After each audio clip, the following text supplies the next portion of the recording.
this is Candy with eyes2jesus.blogspot.com, and today I'm going to share with you my simple, fast, easy, and delicious recipe for buttermilk pie.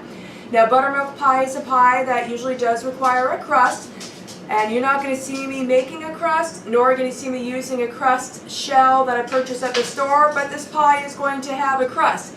So follow along and you'll see how that's going to happen. Now you may hear various sounds and extra claw clacking along the hard floor.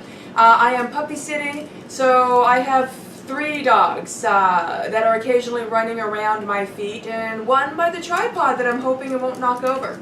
Okay, we're safe. So my oven is heating up. You want to heat up your oven to 350 degrees Fahrenheit, and this is a very simple, easy, and fun recipe to make, and this is my favorite buttermilk pie recipe.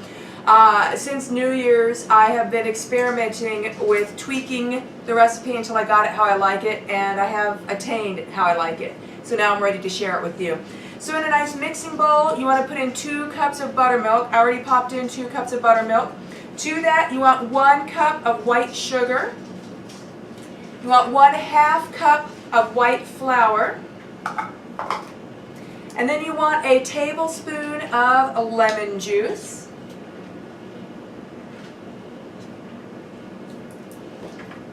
And then you want 4 eggs.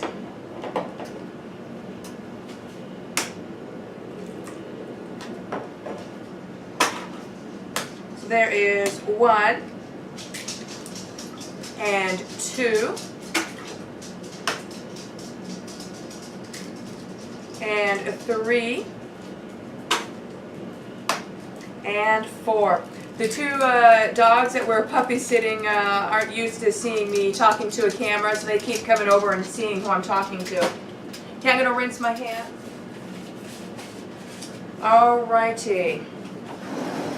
And then our final ingredient is a 1/2 stick of butter. So pop that right in there. Then you want to get a nice whisk.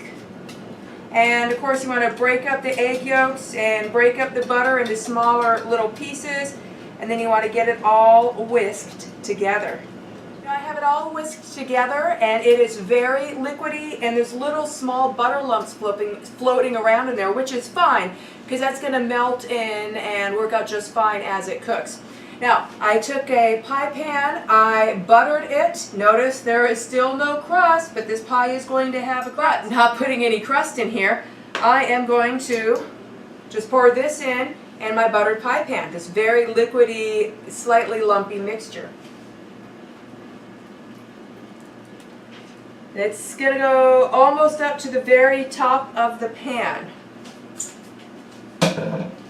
Now, you need to grab like a cookie sheet or a pizza pan because you don't want to chance dripping in your oven and making a mess in your oven. And so pop that in your 350 degree oven. And here comes the scariest, hardest part of this pie. You have to carry it very carefully and slowly so that it doesn't spill, because it is filled up to the top. You want to get a timer, and I don't use my oven timer. I could, I just don't. And I'm going to set my timer to 50 minutes, 50 minutes. So you're going to cook this for 50 minutes at 350 degrees, and that's about perfect. It always seems to come out really good at that time. So, with the magic of time travel, this 50 minutes is going to go in a snap for you. And here it is, fresh out of the oven, and you're probably wondering, well, we still haven't done a crust. Don't worry about that, you will see. It comes out puffed up, and it slowly goes down, and that's what we're waiting on now. So I'm going to leave this sitting on the counter for several minutes to let it fully collapse. The pie has now sat, so it went down a bit more. Now, you're probably still wondering what's going on with the crust. Well, the crust is forming itself.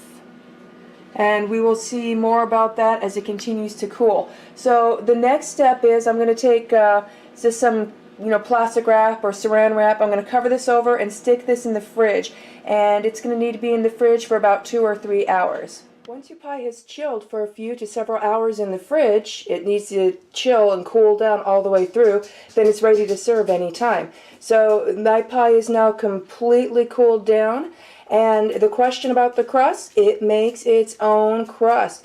Here is the crust it made around the edges, and you'll see more when the pie is sliced.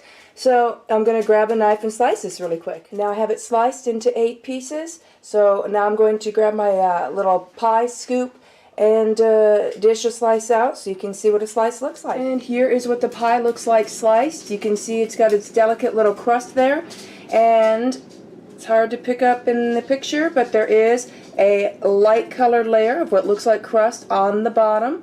So when you bite into it and eat it, it does seem like a pie that does have a crust.